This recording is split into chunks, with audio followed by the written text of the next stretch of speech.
Well, here we are again in Physical Science 1119. This is the PACE about electricity.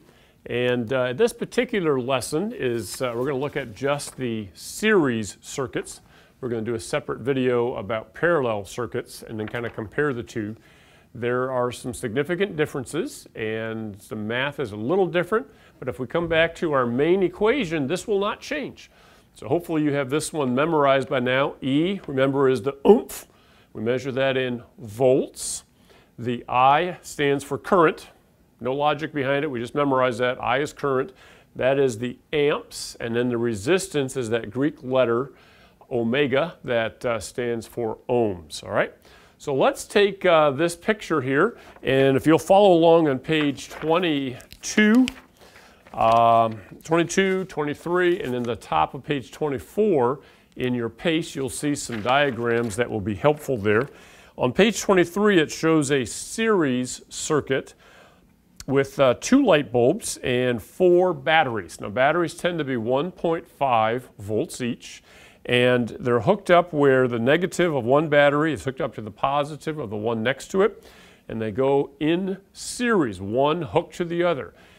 The main point about series batteries and resistances is that the electrons in the circuit can only follow one path.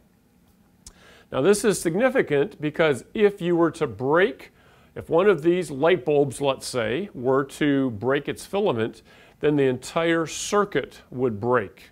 And all the lights would go out and all the electricity would stop flowing because the electrons have no place else to go if the circuit's broken in one point. We call that an open circuit. A closed circuit means electricity is able to flow all the way through. When we are trying to find the total, let's start here with the total voltage. We're going to take each of these 1.5 voltage symbols. So one symbol like that represents 1.5 volts in a circuit diagram. So if we have 4 of them, 1.5 times 4 is going to equal 6 volts. All right? Now let's go back and we're going to add the resistance. To get total resistance, we just add 2 plus 3 plus 1. So we're going to get 6 ohms. All right? So that's pretty easy. And I set this up this way on purpose to make it as easy as possible.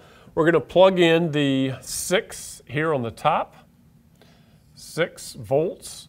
The resistance of 6 ohms goes on the bottom. And now when we divide top by bottom, we can find the other quantity, which is the amps. And in this case, it's going to be 1 amp. All right? So that's pretty simple.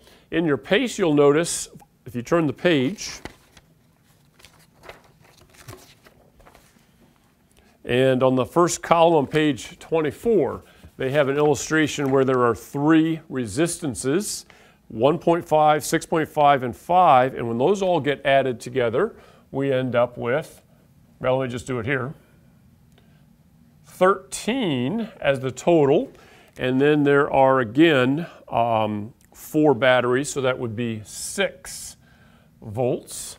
And so the total current is 6 divided by 13, which is initially a fraction, 6/13, but then you can turn that into a decimal, and that's how they get 0.46. So we can use the same magic triangle, and I think it's easier than trying to think of which way to flip the formula to solve it. But knowing this, you should be able now to do the problems on page R of your PACE. And I'm going to stop the video now, and in a moment I'm going to talk about parallel circuits with a different diagram here. And then we're going to do a demonstration showing the difference between those with some light bulbs.